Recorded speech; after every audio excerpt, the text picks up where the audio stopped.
Siendo las 8:03 de la noche, damos inicio a la actividad académica del día de hoy, titulada Absceso y fístula perianal, a cargo del doctor Juan David Reyes, residente de primer año de Cirugía General de la Universidad de Caldas, con la asesoría del doctor Juan Carlos Marín. Adelante, doctor Reyes.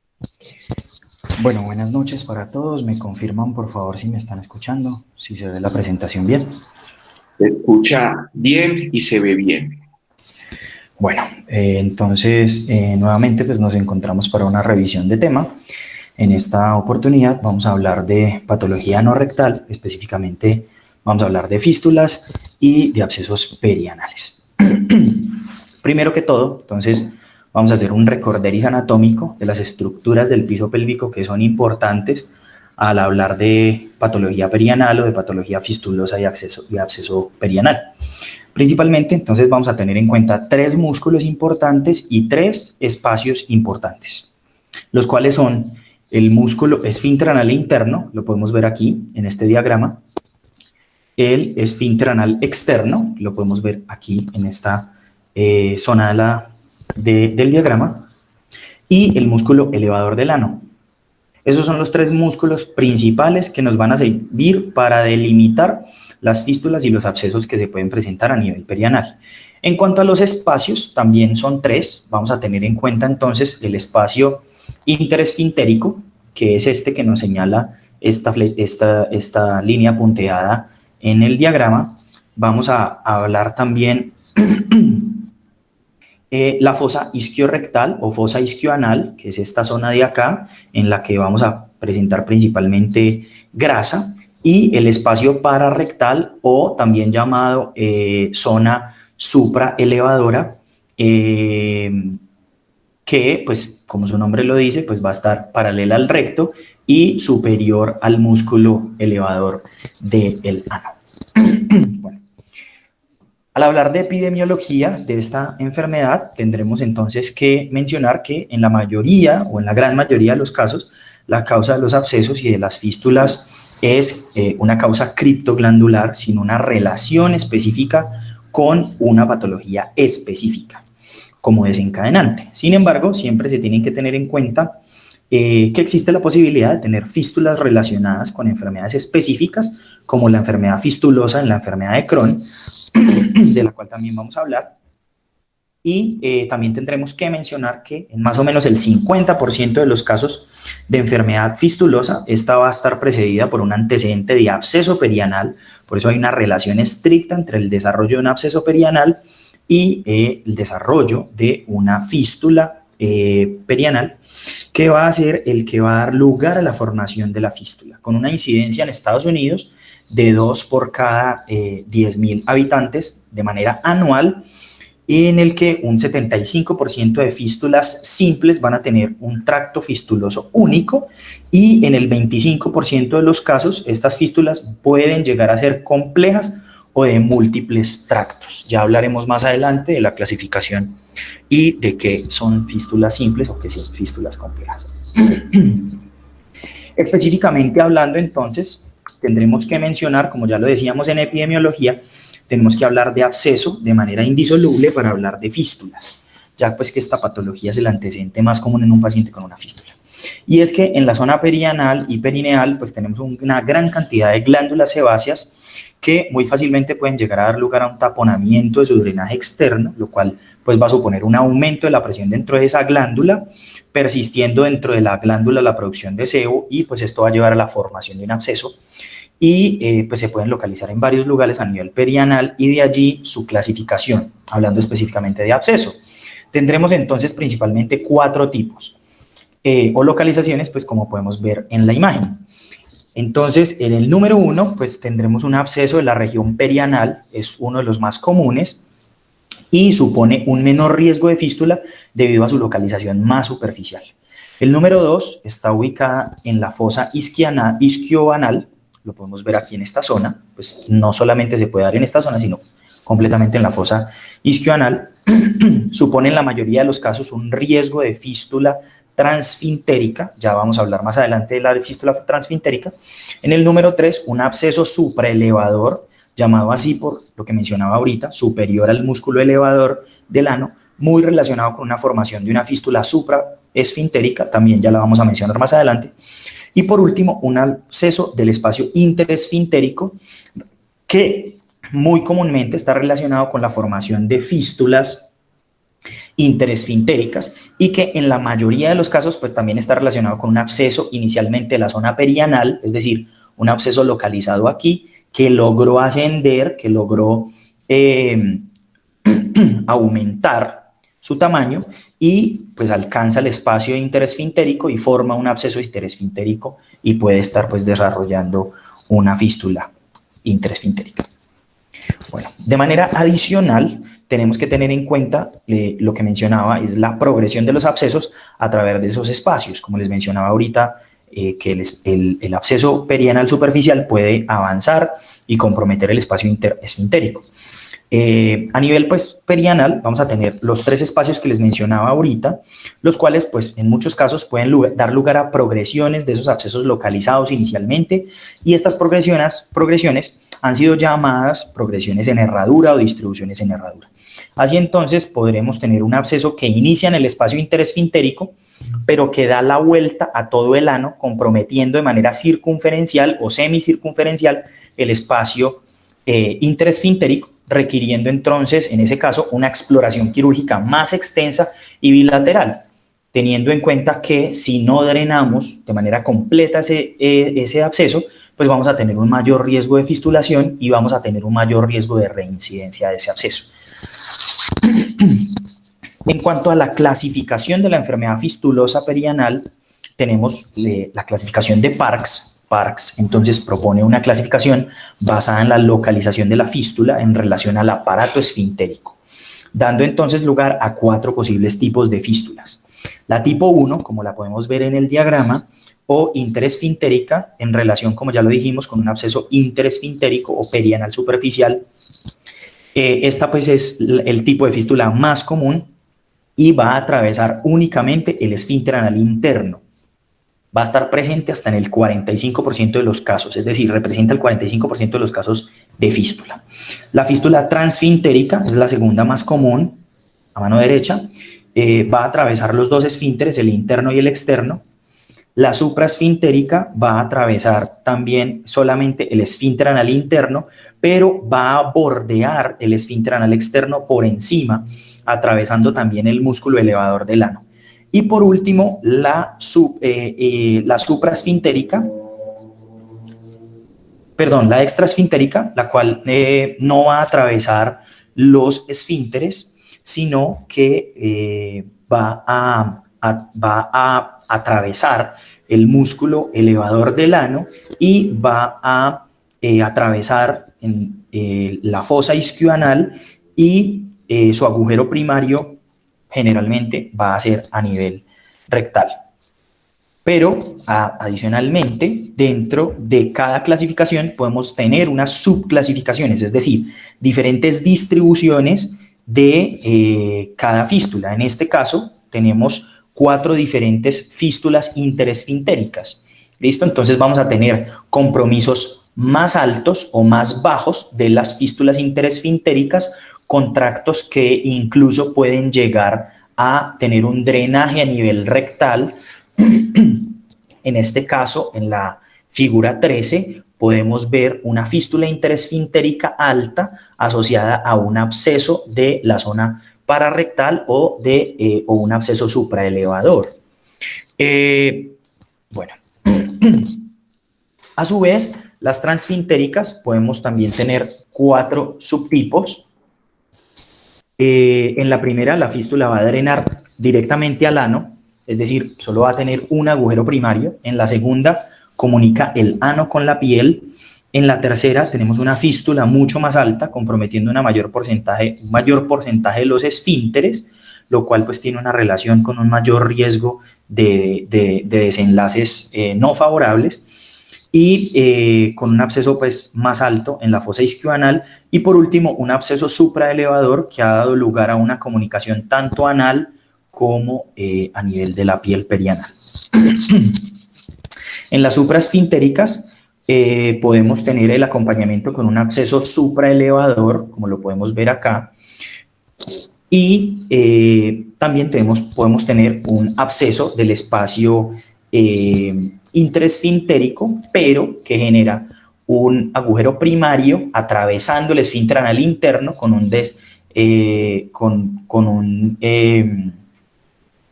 una salida pues, a través del ano y una fístula que pasa por encima o superior a el esfínter anal externo y desemboca a nivel de la piel perianal. Por último, en las extraesfintéricas tenemos dos subtipos, una acompañada de absceso de la fosa isquioanal, como lo vemos aquí, y no va a haber una transgresión de los esfínteres. Esa es la característica pues, de las extraesfintéricas. Sin embargo, hay una más compleja, que es la que vemos a mano derecha, en la que hay dos tractos fistulosos, uno que genera transgresión de los esfínteres y otro que va a ser extraesfintérico completamente.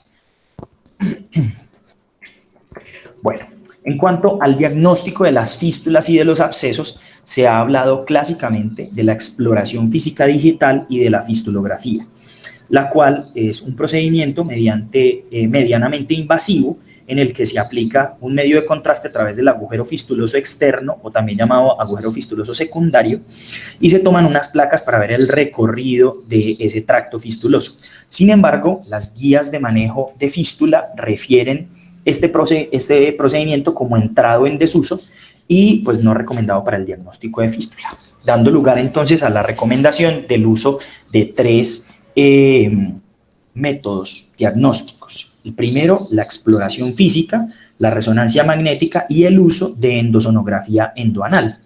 Este estudio que les presento aquí muestra el rendimiento diagnóstico de estas tres técnicas y compara pues, su exactitud. Entonces, tomaban a los pacientes, les hacían una resonancia magnética y una endosonografía previa a la exploración física del especialista. A este se le ocultaban los resultados de estos dos exámenes previos y posteriormente se comparaban las tres en cuanto a descripción de localización del agujero primario, en cuanto al tipo de fístula, la presencia de absceso o la extensión de la fístula, encontrando en el caso del examen físico de un cirujano experto una sensibilidad del 61%, 81% para la endosonografía y 90% para la resonancia magnética en cuanto a la descripción de los tractos fistulosos. Para el diagnóstico de abscesos se obtuvo el 33% para la valoración clínica, el 75% para la endosonografía y el 85% para la resonancia magnética. Y por último, para la localización de los agujeros primarios, algo que es fundamental en cuanto a al planteamiento de la técnica quirúrgica, el tratamiento quirúrgico, un rendimiento del 78% para el examen físico, 91% para la endosonografía y 97% para la resonancia magnética. Por esto, las guías en su mayoría emiten un concepto a favor del uso de examen físico en combinación con alguna de estas dos técnicas de imágenes diagnósticas, dependiendo de la disponibilidad en los centros, pues en los centros en los que se encuentra el paciente, en los que trabaja el especialista. Y relega la realización de fistulografía solo a centros alejados o donde no se cuente con otra técnica y no haya otra opción. Esta imagen entonces de una endosonografía, podemos ver cómo se identifican los esfínteres anales externo e interno y cómo se encuentra en esta zona una transgresión del esfínter anal externo, además de una localización de un tracto fistuloso en esa zona entre los esfínteres, por lo que podemos decir que tenemos en este caso una fístula interesfintérica que no transgrede el esfínter anal externo. En este otro caso, en esta otra imagen de una resonancia magnética, podemos ver la localización de un absceso. Aquí podemos ver la intensidad de grasa en esta zona. Eso quiere decir, o nos permite pues ubicarnos a nivel de la fosa isquioanal. Además de eso, pues vemos esta formación hiperintensa en dicha zona, lo cual nos habla de inflamación con una evidente movilización de la línea media. Si se alcanza aquí a ver, hay una movilización de la línea media debido a la inflamación en esta zona y se alcanza a ver un tracto fistuloso que drena a la zona anal, por lo que podemos decir que estamos frente a un absceso con una fístula transesfintérica, un absceso localizado en la fosa isquioanal que transgrede los dos esfínteres y que drena el espacio anal. En ese sentido, entonces podemos definir con esta resonancia magnética la presencia del absceso, la localización de la fístula y el seguimiento del tracto fistuloso. Por último, en esta tercera imagen vemos cómo se dibujan los esfínteres externo e interno.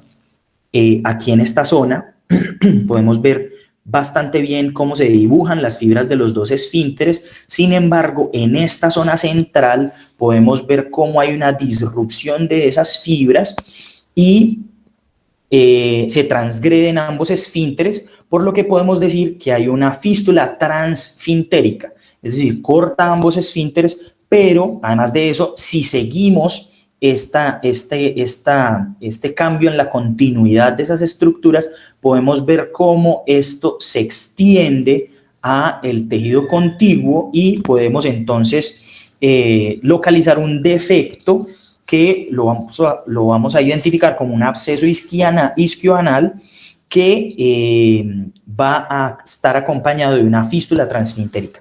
Si a la derecha miramos la resonancia magnética, que es de este mismo paciente, podemos ver cómo a este lado de la imagen se dibujan las fibras de los esfínteres y al lado derecho podemos ver de la imagen, podemos ver cómo aquí esas fibras esfintéricas están perdidas y tenemos pues una formación hiperintensa, por lo cual podemos decir en esta imagen y en esta imagen que el paciente tiene un absceso del espacio isquioanal, de la fosa isquioanal, que transgrede los esfínteres con una fístula transfintérica. Entonces, es bien sabido que pues uno de los problemas más grandes del manejo de la enfermedad fistulosa y de los abscesos perianales es el alto grado de recurrencia que tienen estas patologías, el cual, pues, dependiendo de la técnica, va a variar un poco o va a variar mucho. Sin embargo, pues, este estudio...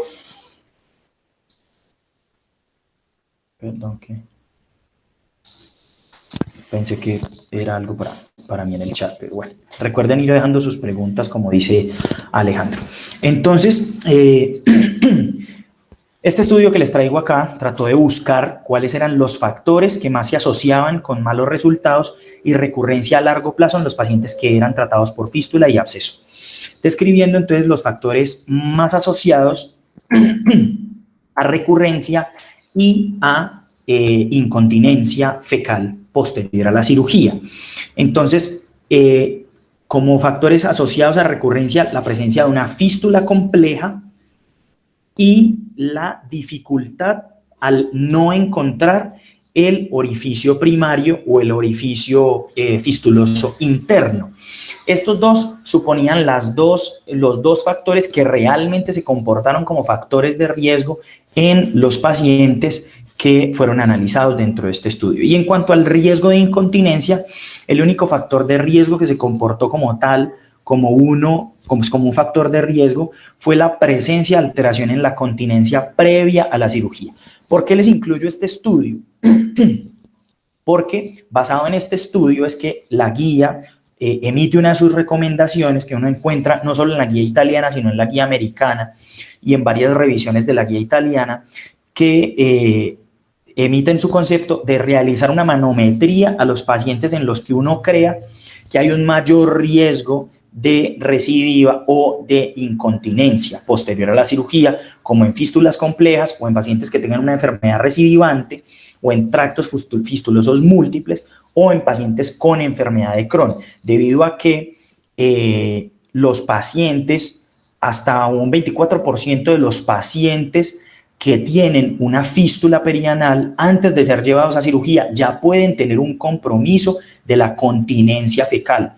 Y esos pacientes que ya tienen un compromiso de la continencia fecal van a tener un mayor riesgo de empeoramiento de la continencia fecal posterior a la cirugía.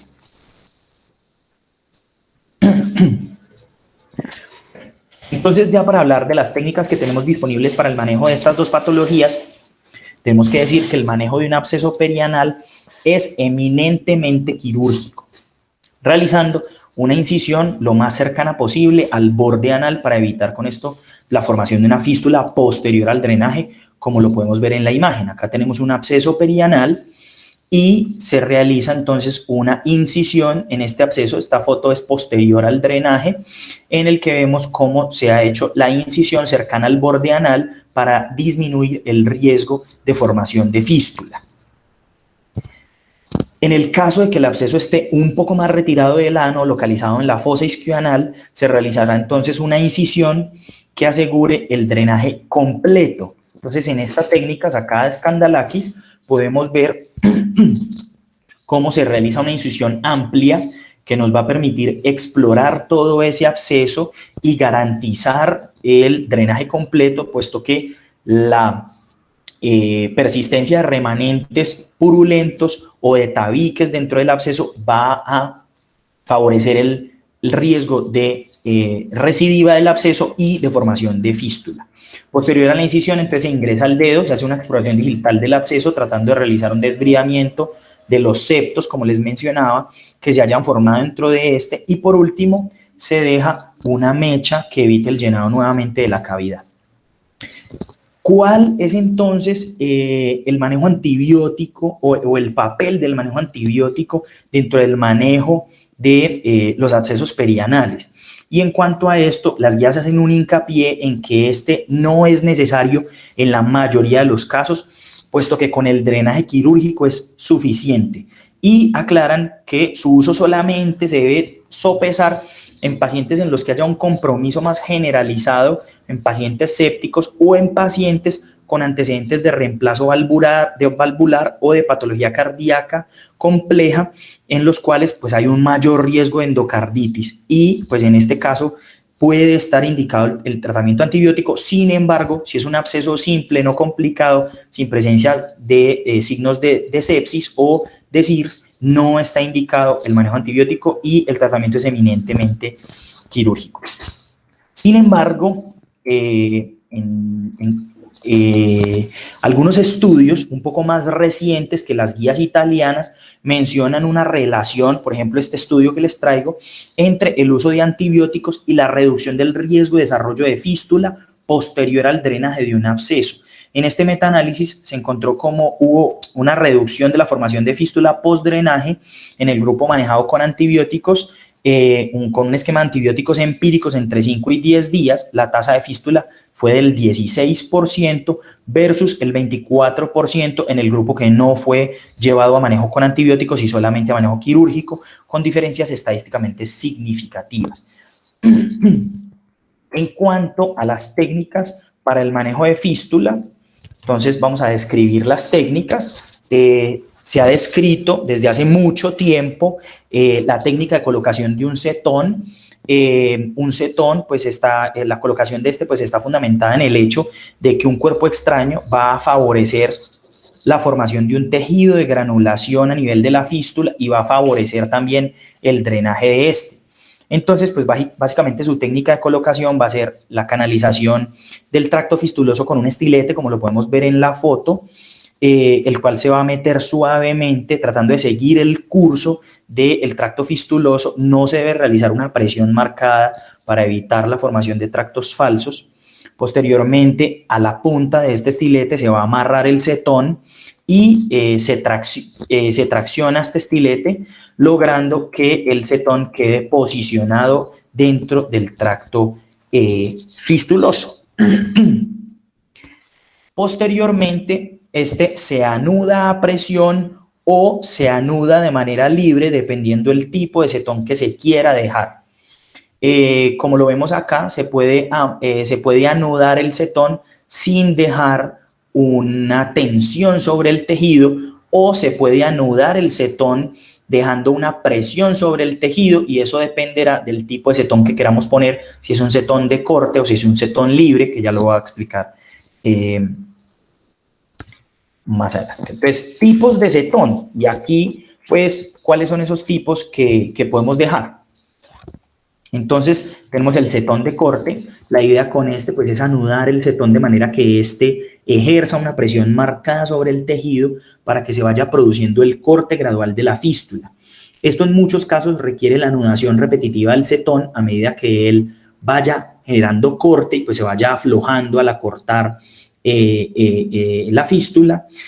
También una opción puede estar, como lo vemos acá, la colocación de un peso en el cetón. Esto es un peso de tungsteno que va a ejercer presión por gravedad hacia abajo y pues va a ir generando corte a nivel de la fístula. Como podemos ver aquí, se pueden ir haciendo nuevos nudos a medida que el cetón va realizando un corte más profundo de la fístula. También tenemos la posibilidad de colocar múltiples cetones que se pueden ir retirando a medida que hayan perdido presión y se anuda el siguiente cetón, como lo podemos ver en el diagrama. Tenemos también pues, los cetones de drenaje y los cetones libres. En los cetones libres se anuda de modo que no genere presión. Lo que intenta pues, es fomentar, como ya lo habíamos mencionado, el tejido de granulación. Sin embargo, también puede ir realizando un corte lento de la fístula, no a presión, lo que puede favorecer que la fístula vaya cicatrizando a medida que vaya siendo cortada. A medida que el cetón va descendiendo y va cortando, pues la parte superior que ya fue cortada puede ir cerrando debido a que el corte es lento, debido a que no hay una presión sobre el tejido sobre el que está puesto el cetón. Y la fístula de drenaje, como lo podemos ver aquí a la derecha, generalmente se coloca un dren de Penrose, por el cual pues, se pueden hacer múltiples lavados del tracto fistuloso, favoreciendo la cicatrización del tracto fistuloso. También tenemos diferentes tipos de cetones. Podemos tener cetones elásticos, ya sea con drenes de Penrose, como vemos aquí en la foto, o con bandas elásticas. Incluso se han descrito la utilización de partes de guantes quirúrgicos como cetones. También tenemos cetones de materiales de sutura, en este caso un cetón con seda, cetones metálicos que pues la verdad no se usan mucho debido a que generan marcada molestia y dolor a nivel perianal, y se han utilizado estas bandas autoajustables que podemos ver aquí en este diagrama, que permiten ir corriendo la banda y esta pues va a quedar ajustada y se autobloquea a medida que va realizando el corte. Entonces se aprieta de manera gradual cuando la fístula, cuando el cetón ya está más o menos suelto porque ya ha ido realizando su proceso de corte, se ala el extremo de esta banda y pues sistema de autobloqueo no permite que ella se zafe, sino que al contrario vaya aumentando la presión de manera progresiva hasta generar el corte del orificio del tracto fistuloso. Bueno, la fistulotomía, la cual pues en la mayoría de los casos es el manejo de elección, como ya lo vamos a mencionar más adelante, consiste en la canulación del tracto fistuloso con un estilete, como lo hicimos cuando se iba a colocar el cetón, y posteriormente se realiza teniendo como guía ese estilete que se introdujo a través del tracto fistuloso para pasar una hoja de bisturí con la cual se va a hacer un corte del tracto fistuloso, ya sea con un bisturí frío o con un bisturí eléctrico. Así, entonces, tendríamos el aspecto final de una fistulotomía. Podemos ver entonces cómo el ano y el tracto fistuloso han quedado completamente debridados, pero se conserva el piso de la fístula. Esa es la característica principal de la fistulotomía. ¿Por qué hago un énfasis en eso? Porque también tenemos la fistulectomía, la cual pues es un procedimiento muy parecido a la fistulotomía. La única diferencia es que en esta se va a resecar el piso de la fístula. Entonces comparemos resultado final de la fistulotomía, en el que se conserva el piso y lo único que se disecó es el techo de la fístula, y en el techo de la fístula, pero también el piso ha sido completamente debridado. Es decir, entonces tendríamos una disección más profunda y con esta pues habría la necesidad de retirar mayor cantidad de tejido, y pues digamos que es una de las desventajas que muchos autores refieren en cuanto a la realización de la fistulectomía. Estas pues, técnicas mencionadas son las técnicas clásicas de corrección de fístulas, que lo que intentan es retirar ese tejido inflamatorio crónico y favorecer el cierre de la fístula. Sin embargo, pues estas tienen un problema, es que tienen altas tasas de complicación y de desarrollo de incontinencia, porque suponen el corte de uno o de los esfínteres en alguna medida. Sin embargo, pues se han desarrollado unas técnicas quirúrgicas más modernas que lo que intentan es preservar ese tejido o ese aparato esfinteriano, y son llamadas las técnicas ahorradoras de esfínteres. Dentro de ellas vamos a tener entonces, por ejemplo, la técnica de lift, la cual es una ligadura del tracto fistuloso a nivel del espacio interesfintérico. Lo que vamos a hacer entonces es, el primer paso es localizar el orificio fistuloso primario. Esto se va a facilitar inyectando líquido, ya sea manitol o solución salina, a través del orificio fistuloso secundario para evidenciar la salida de este material líquido a través del orificio fistuloso primario. Posterior a la localización del orificio, se canula este tracto fistuloso con una guía, se realiza una incisión a nivel paralelo al ano, localizando el tracto interesfintérico, es decir, el espacio entre el esfínter anal interno y el esfínter anal externo, y se debrida hasta encontrar el tracto fistuloso que ya tenemos marcado con la guía a través de la fístula. Cuando ya localizamos ese tracto fistuloso, lo que se hace es una ligadura de los extremos de la fístula o del tracto fistuloso a cada lado. Luego se secciona por la mitad ese tracto fistuloso, se atan los cabos en los nudos y se corta la zona intermedia de ese tracto fistuloso. Por último, se va a hacer un cierre de esta incisión paralela al ano, por la que ingresamos al espacio interesfintérico, y se genera un debridamiento con una incisión circunferencial en el agujero fistuloso secundario y también en el agujero fistuloso primario. Esta otra técnica es también ahorradora de esfínter, ya que no se genera un corte directo del esfínter, es la técnica de flap endoanal o de avance de colgajo rectal. En esta, pues lo que se intenta es avanzar un colgajo que cubra el orificio primario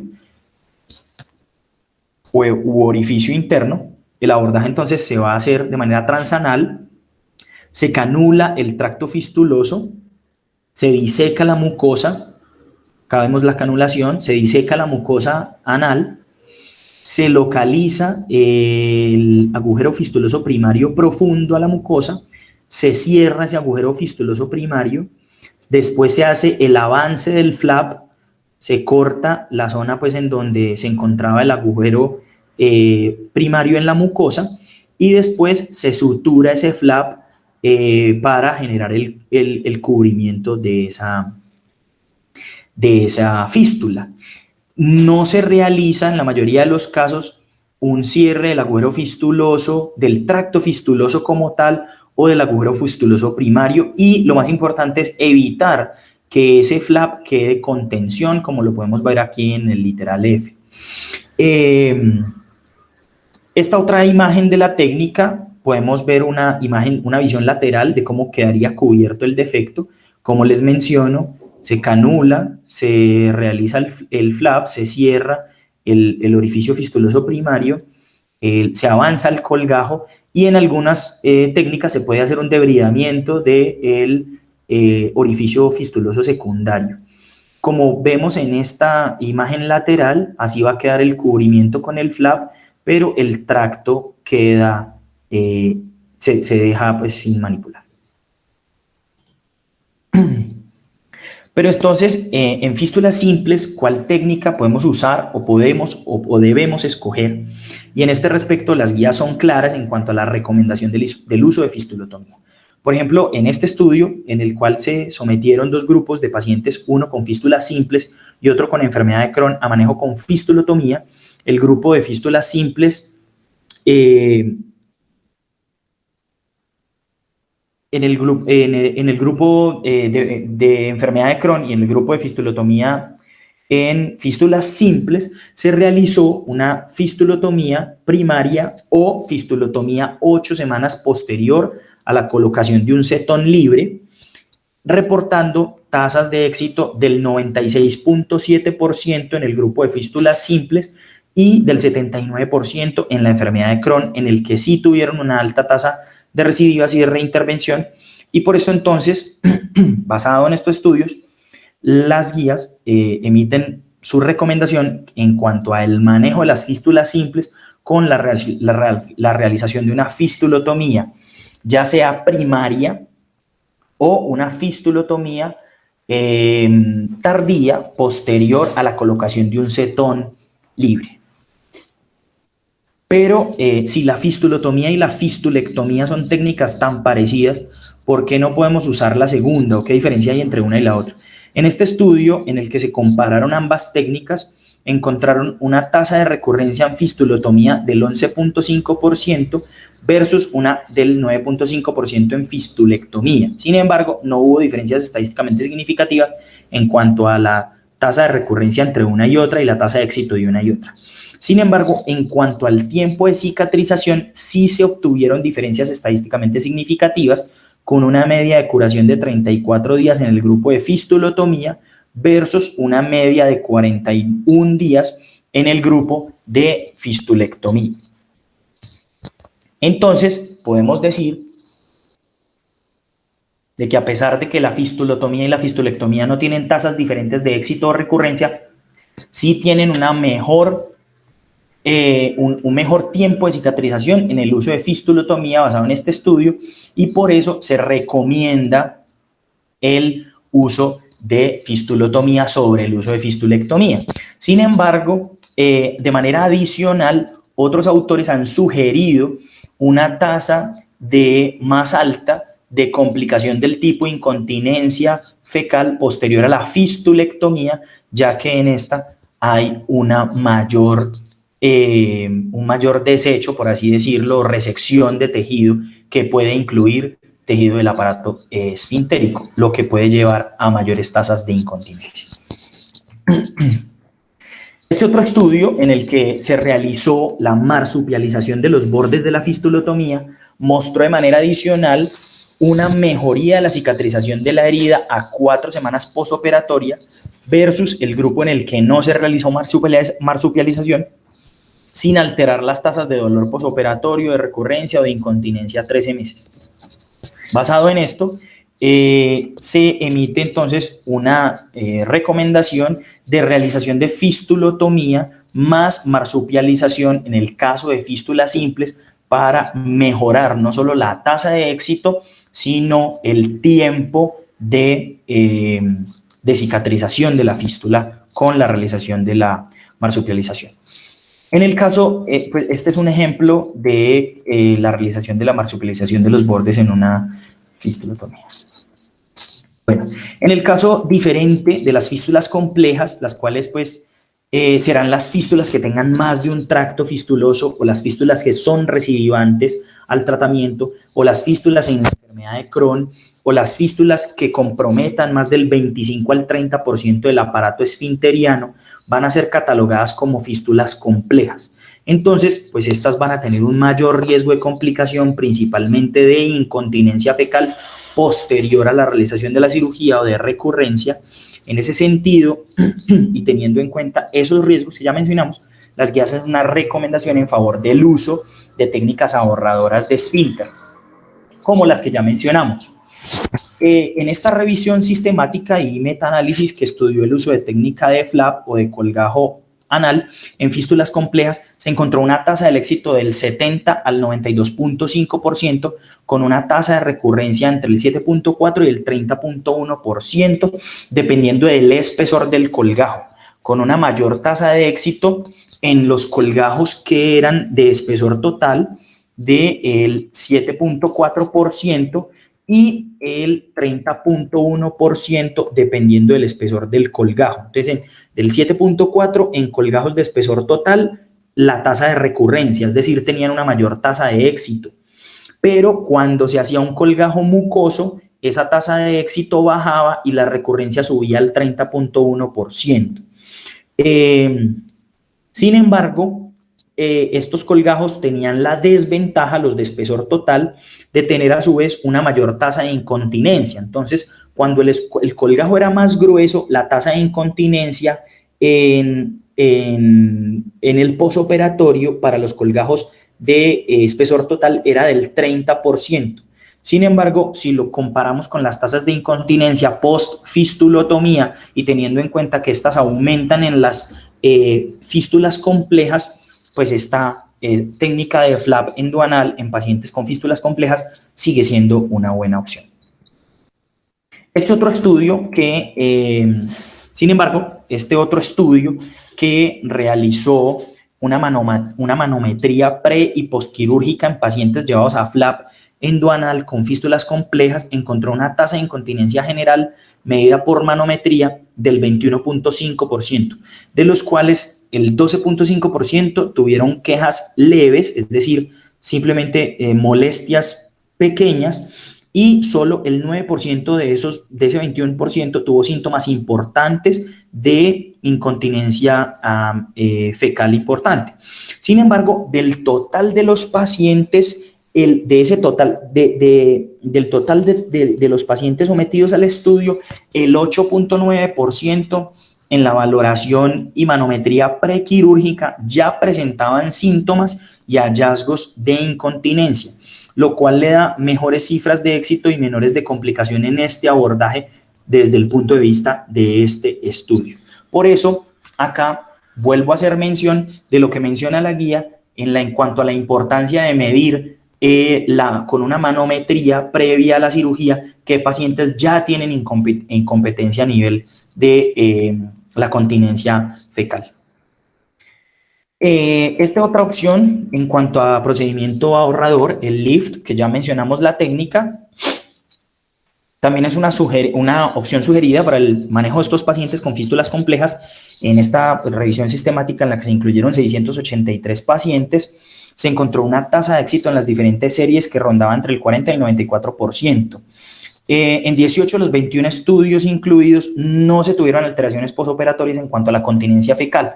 En los 3 estudios que sí reportaron alteraciones en la continencia posoperatoria, uno de los estudios reportó solo 2 pacientes con incontinencia a gas solamente, otro estudio reportó 2 pacientes con incontinencia líquida y otro reportó incontinencia a gas y a líquido solamente en un paciente. Por lo que este estudio pues, demuestra una baja tendencia a la complicación en cuanto a la continencia, pero con tasas muy variables de éxito y recurrencia, por lo cual pues digamos que puede establecerse este procedimiento como una opción en los pacientes que tengan alto riesgo de incontinencia. En este otro estudio, en el que también se revisaron los resultados con técnica LIFT en fístulas complejas, se encontraron tasas muy similares de éxito al estudio anterior, entre 47 y 95%, con un reporte de muy bajas tasas de alteración posoperatoria en la continencia fecal. Por lo cual, la técnica de LIFT, como lo mencionaba, puede ser una muy buena opción en esos pacientes que previo a llevarse a cirugía ya presentan una alteración en la continencia fecal o que tienen un mayor riesgo de afectación posoperatoria de la continencia fecal. Dentro de estas nuevas técnicas de abordaje también tenemos que hablar de la técnica BAFT o de la técnica de abordaje endoscópico, en la cual pues, se va a realizar un manejo mínimamente invasivo a través de videoendoscopia. En esta se va a utilizar este fistuloscopio, se ingresa a través del agujero fistuloso secundario, como lo podemos ver acá, y a través de este se va a instilar manitol al 1% para ayudar a identificar el agujero fistuloso secundario. Se identifica este con la salida del manitol a través de él. Se liga este agujero fistuloso primario con una sutura, se aísla. Posteriormente se va a realizar la destrucción del tracto fistuloso entrando con ese fistuloscopio a través del agujero fistuloso secundario y con el electrodo pues se destruye todo ese tracto fistuloso favoreciendo su cierre y se ocluye definitivamente el orificio primario con grapas o con suturas y también se cierra el orificio fistuloso secundario.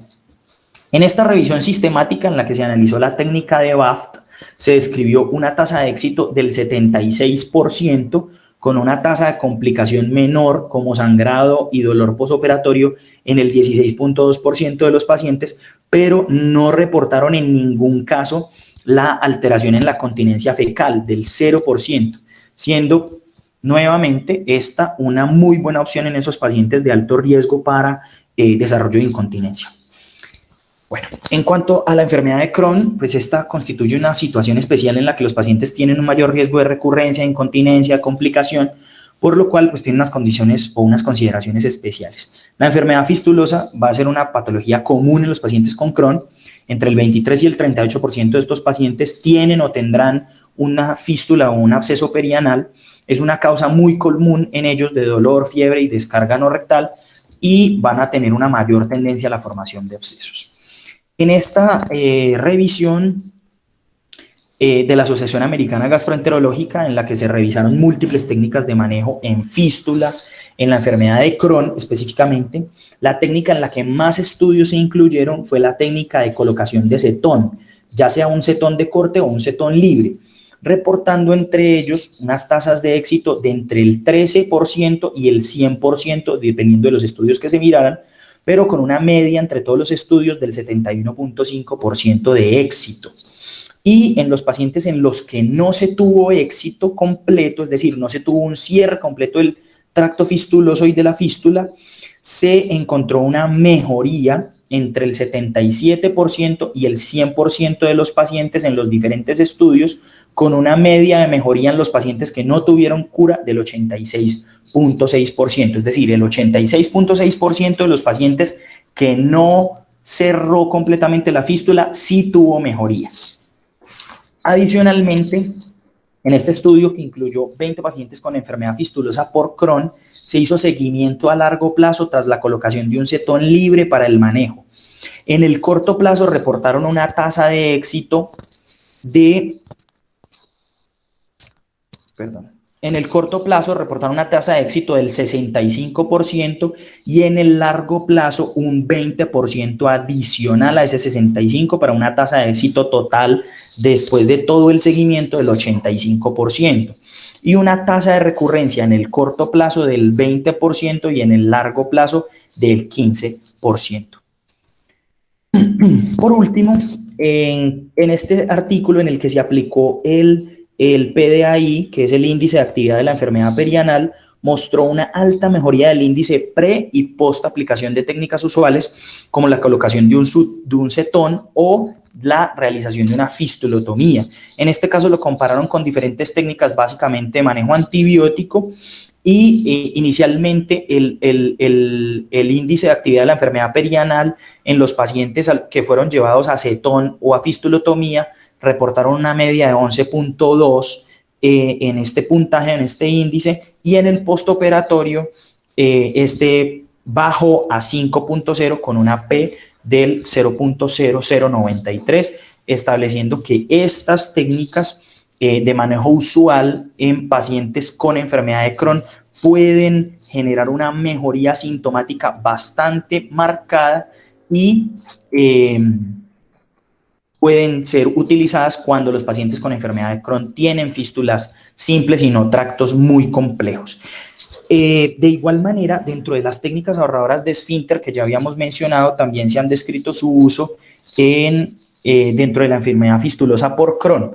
En esta revisión, en la que se incluyeron pacientes con fístula y Crohn o fístula criptoglandular, o sea, no relacionada con Crohn, se reportó una tasa de éxito en los pacientes con Crohn del 64% y una tasa de incontinencia posterior a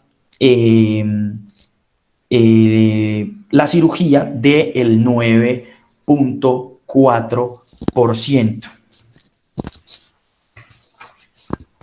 En el caso del LIFT y su uso en enfermedad de Crohn, este estudio en el que se hizo un seguimiento prospectivo de 15 pacientes a los que se sometieron a la técnica de LIFT, se tuvo una tasa de éxito del 67% con una tasa de incontinencia del 0%. No se reportó incontinencia ni alteración en cuanto a la continencia fecal en ninguno de los pacientes, además de una significativa mejoría de los índices de actividad de la enfermedad perianal en esos pacientes a 2 meses de seguimiento. Por último, en Crohn, si bien el objetivo de esta revisión no era la de revisar el manejo médico en la enfermedad de Crohn, el cual ya tuvimos pues una muy buena revisión a cargo del doctor Víctor Cáceres, sí vale la pena mencionar este estudio en el cual se aplicó un manejo quirúrgico basado en la colocación de cetón libre o fistulotomía más infusión de infliximab posterior al manejo quirúrgico. Los pacientes tuvieron una mayor tasa de mejoría en cicatrización y una mejoría muy significativa en el puntaje del índice de actividad de la enfermedad perianal en los pacientes después de la realización de tratamiento quirúrgico más infusión de infliximab, por lo cual las guías pues recomiendan el uso de manejo quirúrgico en adición a tratamiento médico para los pacientes con enfermedad fistulosa por Crohn. A manera de comparación, este cuadro, ya para terminar, de todas las técnicas que hemos revisado y podemos tener entonces en la fistulotomía, dependiendo de las series que se miren, entre el 79 y el 100% de tasas de cura, más o menos un 5% de tasas de recurrencia, con una muy buena, digamos que, tasa de cura y una muy buena tasa de recurrencia. Sin embargo, se nos pela en cuanto al punto de incontinencia, debido a que no es una técnica ahorradora de esfínter, entre el 34 y el 44% de los pacientes, dependiendo de la serie que se revise, va a tener incontinencia postoperatoria. Y un tiempo de cicatrización promedio de la fístula posterior a este tratamiento de entre 34 y 46 días. En cuanto a la fistulectomía, unos valores de cura más o menos parecidos, de recurrencia un poco más alto. No encontré en ninguno de los artículos una tasa de incontinencia, sin embargo, los artículos sí mencionan tasas de incontinencia no estadísticamente significativas con la fistulotomía, pero al comparar, como lo mencionaba en uno de los estudios de la charla, los días de cicatrización, el tiempo de cicatrización en fistulectomía sí es mayor. En cuanto a la técnica de cetón, en las diversas técnicas de cetón, 78 a 99% de tasa de cura, con una recurrencia un poco más alta que la de fistulotomía y fistulectomía, entre el 0.9 y el 22% en algunas series, 25% de incontinencia, un poco menor a las anteriores, y un tiempo de cicatrización más alto, entre el 1 y el 24%. Las técnicas ahorradoras de esfínter, el BAFT, con una tasa de cura un poco más baja, entre el 68.1 y el 83.9%, con una recurrencia mucho más alta que la fistulotomía. Y en cuanto al riesgo de incontinencia, solamente en uno de los metaanálisis que se revisó, dentro de uno solo de los estudios del metaanálisis, que fue el estudio de Sopor-Koshar, se realizó una medición manométrica anal pre y postquirúrgica, en la que no se encontraron diferencias estadísticamente significativas entre la manometría previa y la manometría posterior a la cirugía.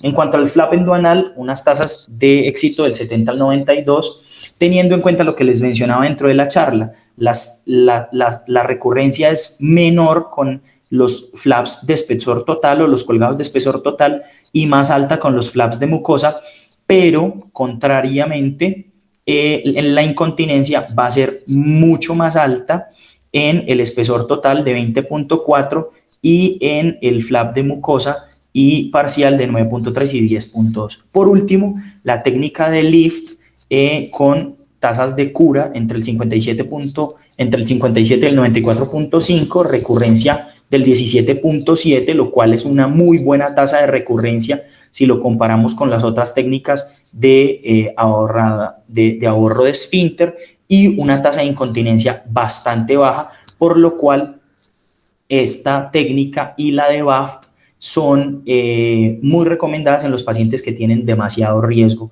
de desarrollo de incontinencia postoperatoria. En conclusiones, fístula y absceso, el manejo antibiótico no es necesario en la mayoría de los casos. El absceso es igual a manejo quirúrgico. Un absceso supraelevador va a requerir un drenaje transanal para reducir el riesgo del desarrollo de una fístula extraesfintérica, Si tenemos un absceso infraelevador, es decir, de la fosa isquioanal, vamos a hacer un drenaje a través de la fosa isquioanal, no un manejo transanal, para evitar el desarrollo de una fístula transesfintérica o supraesfintérica. Si tenemos una fístula simple, la recomendación es fistulotomía. Se puede pensar en cetón de drenaje o en la realización de una fistulotomía tardía posterior a la colocación de un cetón. En fístulas complejas, técnicas ahorradoras del esfínter, pensar en la necesidad de manometría prequirúrgica en los pacientes de alto riesgo para desarrollo de incontinencia. En cuanto a la fístula en Crohn, manejo médico más quirúrgico, fistulotomía o cetón. Si la fístula es simple, antibióticos prefiriendo el cetón sobre la fistulotomía o el cetón más fistulotomía tardía. Antibióticos mejoran el riesgo de recurrencia o la aparición de fístula en estos pacientes. En un estudio en el que se sometió a pacientes con Crohn a manejo con ciprofloxacina más metronidazol o ciprofloxacina o metronidazol, estos pacientes tenían menores tasas de recurrencia de la fístula posterior a la realización de manejo quirúrgico o de reaparición de la fístula, y el manejo inmunomodulador posterior al manejo quirúrgico con infliximab tiene unas mejores tasas de mejoría sintomática y menores tasas de recurrencia en los pacientes con enfermedad de Crohn. Esa era la revisión que les tenía para el día de hoy.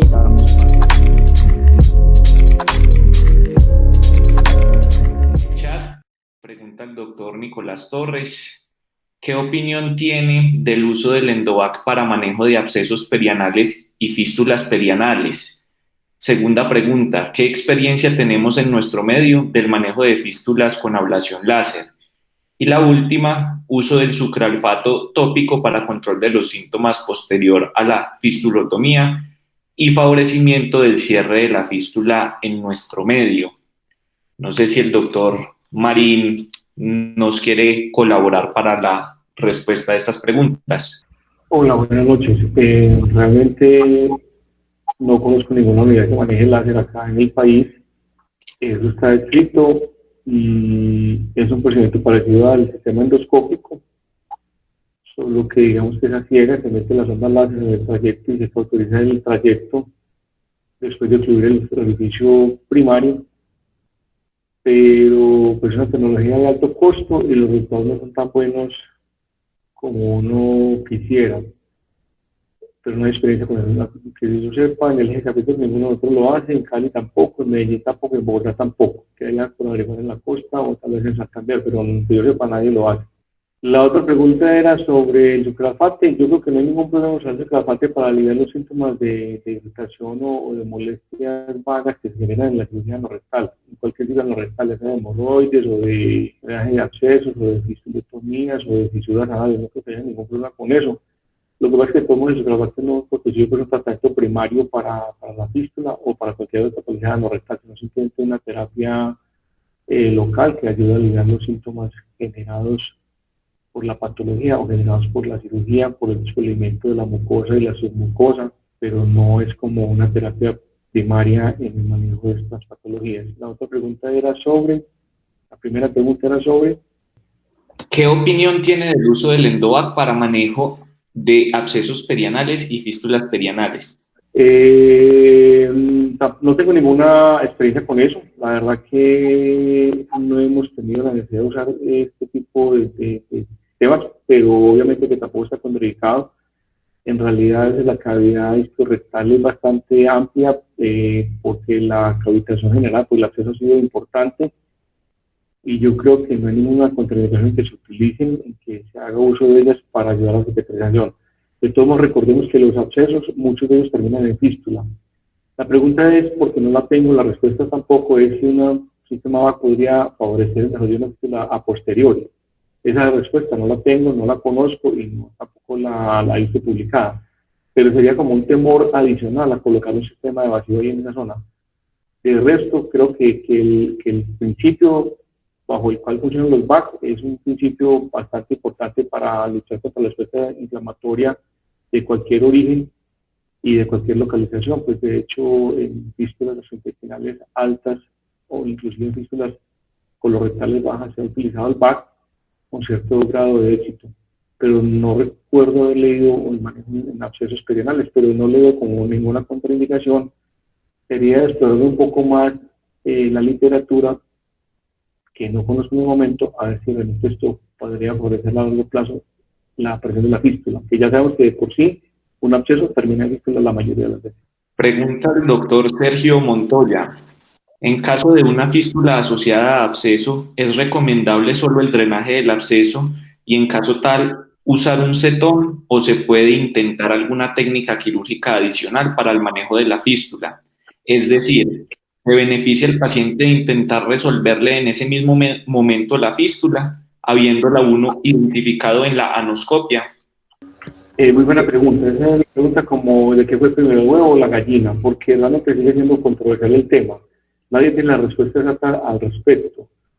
Lo cierto del caso es que cuando se hicieron experiencias iniciales en el drenaje del absceso con corrección de fístula, hubo una tasa mayor de incontinencia. Entonces, la conclusión hoy en día es, si está en manos de alguien experto, con buen conocimiento anatómico y especialista en el área, y se identifican adecuadamente las lesiones, en este caso pues, los orificios y el trayecto, digamos que está autorizado o está permitido o es adecuado hacer un manejo simultáneo de la fístula.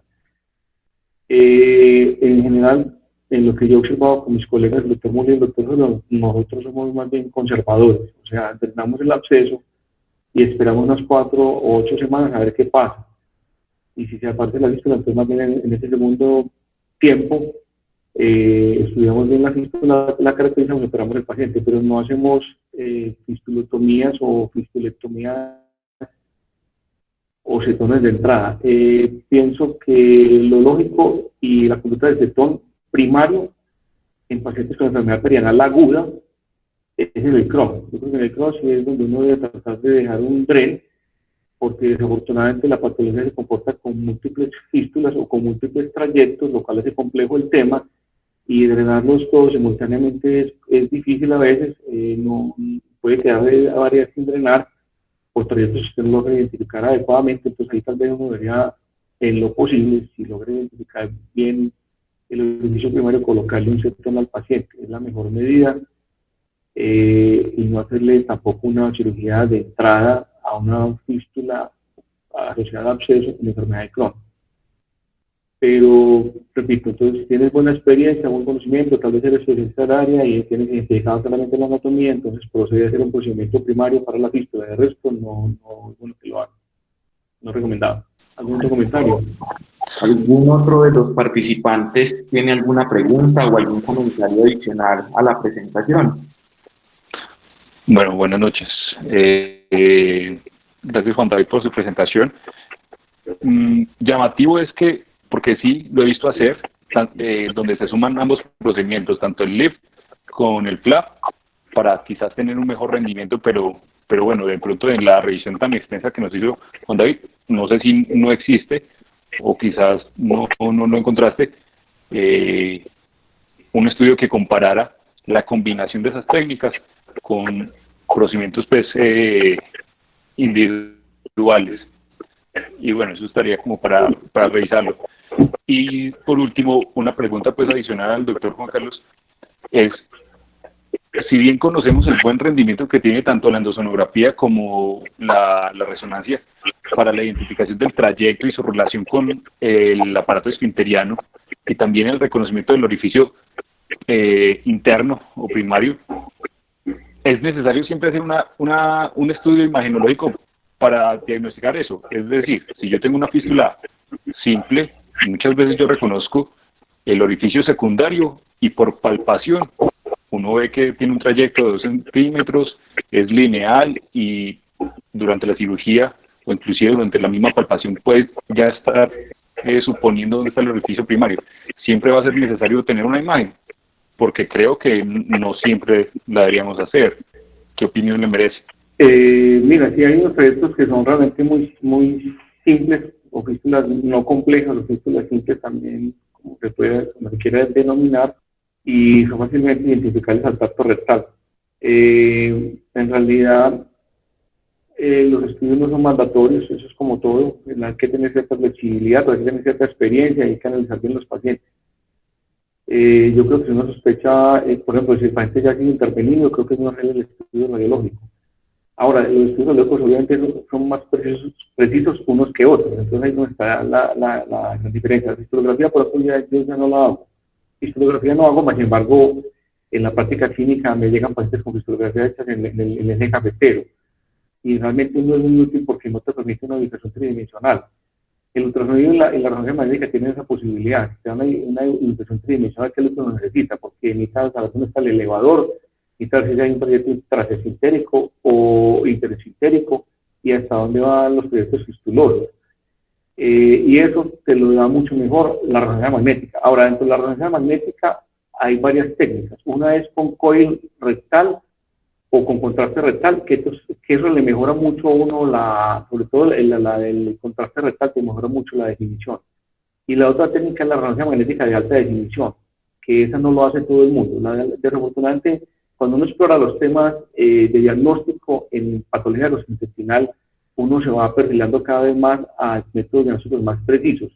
Y mucha gente desconoce que hay diferentes tomografías y diferentes niveles de tomografía, no que hay diferentes niveles de resonancia magnética.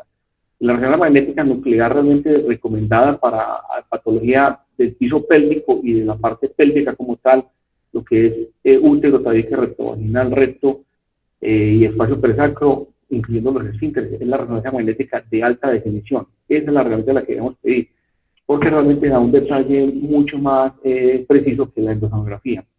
Entonces yo me inclino por la resonancia magnética nuclear y lo que estoy haciendo. Lastimosamente no todo el mundo, ni siquiera los radiólogos a veces te dan esa gabela de hacer resonancia magnética de alta resolución. Y por no perder el paciente le hacen la resonancia magnética simple y esto no es igual. Pero estoy de acuerdo, ahí, si usted logra identificar clínicamente en el tracto rectal y con la anoscopia que la fístula es una fístula simple, superficial, de baja complejidad, pues podría uno manejarlo sin necesidad de una resonancia magnética. Si la fístula es recurrente, si la fístula ha sido operada, si los visos al examen clínico y endoscópico son una fístula compleja, es mejor hacer una resonancia magnética nuclear, porque el tema de usted dejar bolsas no detectadas, accedadas, facilita la recurrencia.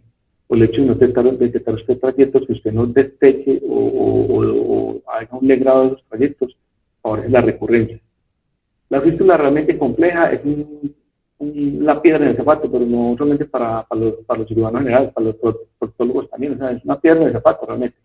Si usted no logra identificar adecuadamente los trayectos, la cirugía va al fracaso. Eso no es un tema de que era el cirujano sultano y el veterano, no. La fístula compleja es un cooldo, es una piedra en el zapato. Y la resonancia magnética realmente llegó pues, con su alta definición para ayudarnos a definir el problema. Es claro que los pacientes deben ser drenados, eso es claro, salvo que haya una buena apertura y un drenaje espontáneo abundante que lo refiera el mismo paciente o que usted lo determine clínicamente. Tal vez en esos casos no necesariamente hacer ningún drenaje adicional al paciente. Pero también es claro que hoy en día no todos los pacientes necesitan antibióticos. Eso es claro. Pacientes de riesgo, como los suprimidos, porque consumen esteroides, porque están en reumatoidea, alguna enfermedad autoinmune, o tienen inmunosupresión por SIDA, o una enfermedad de Crohn, o algo por el estilo, son obesos, o tienen factores de riesgo, respuesta sistémica, respuesta local importante, con síntomas importantes, fiebre, escalofríos, taquicardia, neutrofilia, trombocitopenia, todo esto, los pacientes deben ir a antibiótico-terapia sin ninguna duda. Los demás pacientes no necesitan eso, simplemente el drenaje que ya se hizo, acordemos que debe ser en cruz para que el drenaje sea amplio, toda la cosa. Una forma de evitar la contaminación importante de las salas quirúrgicas y del mismo médico y los ayudantes y la instrumentadora es hacer una punción con trocar conectado a un aspirador. Y usted con el trocar de una vez destecha los tabiques del absceso y cuando ya termine el drenaje cerrado, digamos, podría llamarse drenaje cerrado, usted hace la incisión en cruz y hace la incisión pues, amplia para que drene espontáneamente. El uso de metios o de sondas en estas cavidades no hay problema, se puede hacer. El uso de pequeños bags también se podría hacer, no hay ningún problema. La pregunta con el bag es lo que ya dijimos. Va a favorecer el desarrollo de una fístula posterior, nadie lo sabe porque no está publicado, pero es una teoría que está ahí. Eso sería lo que yo podría darles al respecto. Ahora, mezclar un lead con una avance flap, un colgajo avanzado, pues no es una técnica común, pero en estos días, precisamente hice un caso así, en Pereira lo hicimos, el paciente tenía un trayecto fistuloso posterior que salía hacia la base del escroto, una fístula interesintérica con un trayecto lateral ciego, que lo detectamos durante la disección interesintérica, lo que llamamos el orificio primario, obliteramos el orificio primario, obliteramos el orificio secundario, pero en la parte interesintérica despechamos el trayecto lateral y como estaba algo despulido a nivel de la línea dentada, el orificio era más o menos grande a nivel de la línea dentada, el defecto, entonces le tallé un colgajo endorrectal. El colgajo tiene que ser de base amplia, muchachos, porque si lo haces de base estrecha, él se va a necrosar. Entonces tiene que serlo de base ancha y ojalá en forma de U. Disecarlo con poquita muscular, solamente ojalá muscular circular, que es la capa superficial, no dice muy profundo. Entre más profundo te vayas, pues más posibilidad de generar la incontinencia, y entre más profundo también te vayas, si se necrosa el colgado, entonces vas a empeorar la fístula, la puedes empeorar. Entonces la idea es como irse en el plano muscular, pero circular, máximo a ese nivel y de una base amplia. Avanzarlo, resecar el pedazo inflamatorio de la fístula vieja, fijarlo bien lateralmente inicialmente para que el colgajo no se te escurra hacia arriba y para no generar tensión, cosa que cuando vayas a fijar ya la punta del colgajo sobre la línea dentada o más abajo de la misma línea, ella se fije sin tensión. Y de esa manera uno no vaya a necrosar, a uno no se le vaya a necrosar el colgajo que haya colocado.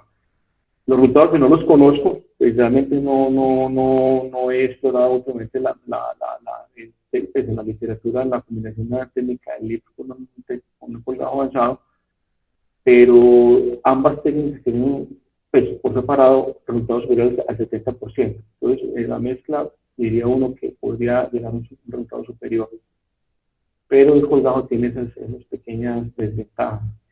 El trayecto que queda después de ligarlo dentro del espacio interesintérico hay que desbridarlo. Uno puede desbridarlo con cureta, lo puede manejar con láser si tuviese láser, o lo puede nuclear completamente haciendo una fistulectomía, pero en forma de sacacorcho, no abriendo toda la piel, sino como una especie de tubulación subcutánea hasta el orificio interesintérico. Uno podría hacer ese trayecto.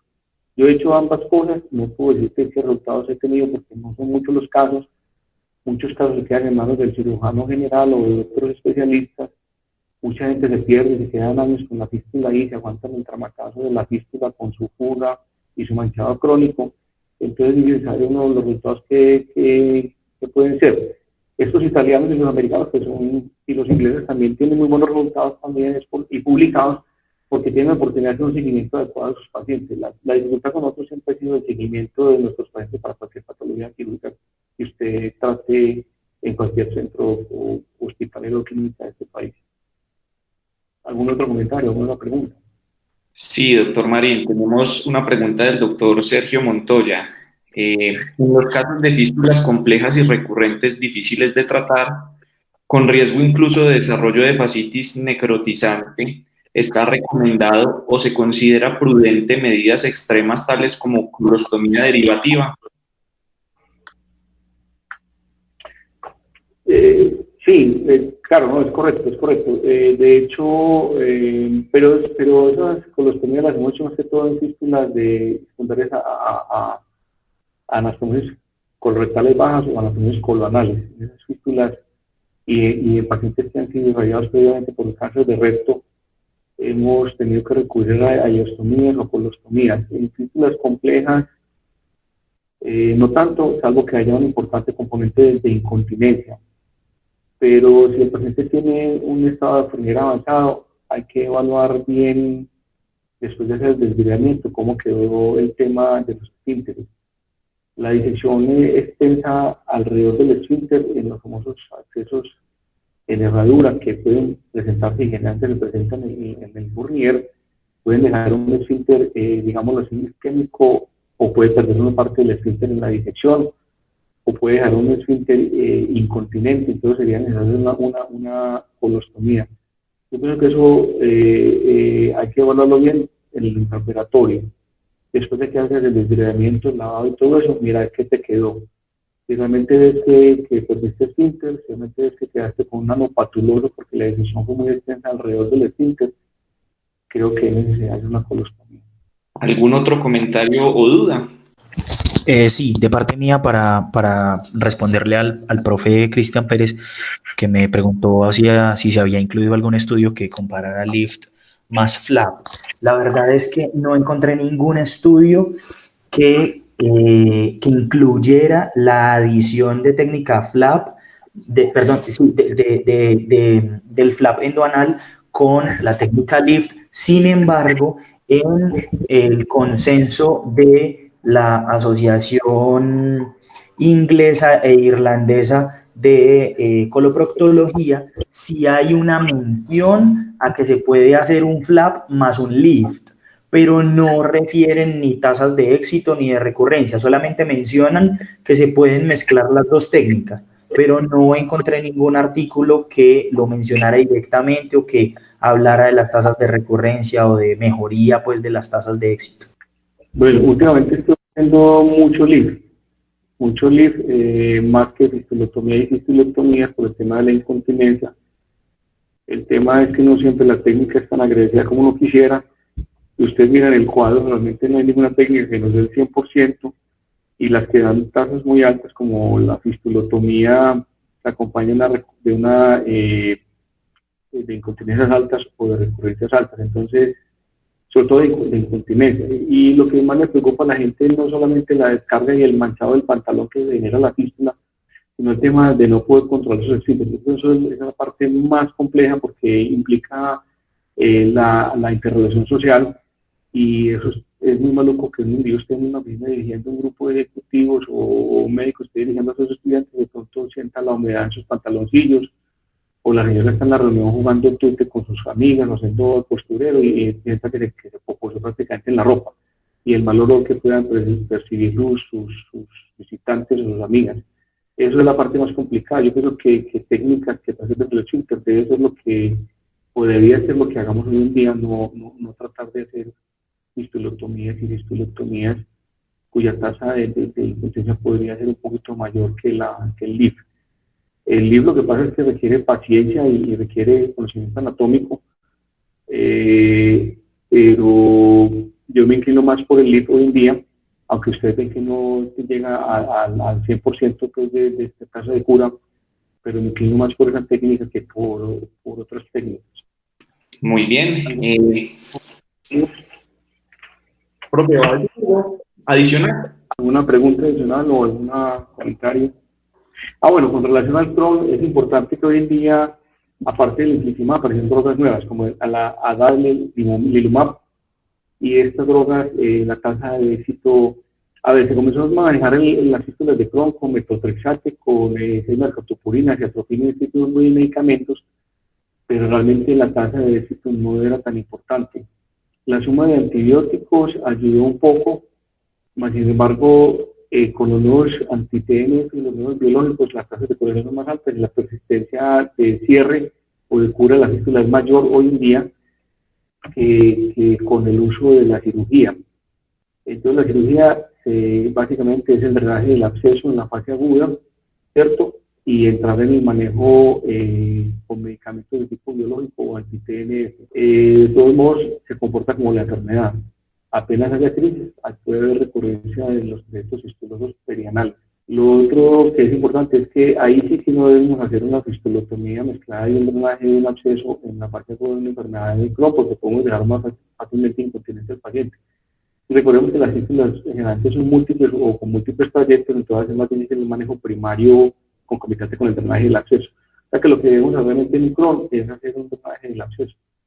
Y lo recomendado realmente para intervención es que cuando el paciente esté en la fase de mayor control de la enfermedad, hacer la intervención quirúrgica, no hacerlo antes. O sea que si el paciente esté sometido a tratamiento con algún tipo de antimetabolito, más un biológico o biológicos solos, y que esté bien controlada su enfermedad clínicamente, endoscópicamente y ojalá histológicamente, para hacer un tratamiento definitivo quirúrgico de la fístula. Eso sí es importante, porque si lo operas en fase inflamatoria aguda o descompensado, pues la posibilidad de recurrencia es mayor y puede que tu tasa de éxito no sea tan buena si lo haces en un periodo aquiescente o más controlado de la enfermedad. Muchas gracias, doctor Marín. Siendo entonces las 9:23, Damos por finalizada la actividad académica del día de hoy, agradeciéndole al doctor Reyes por su excelente y completa presentación y al doctor Marín por la asesoría prestada. Que tengan una feliz noche. Muchas gracias a todos. Buena noche para todos.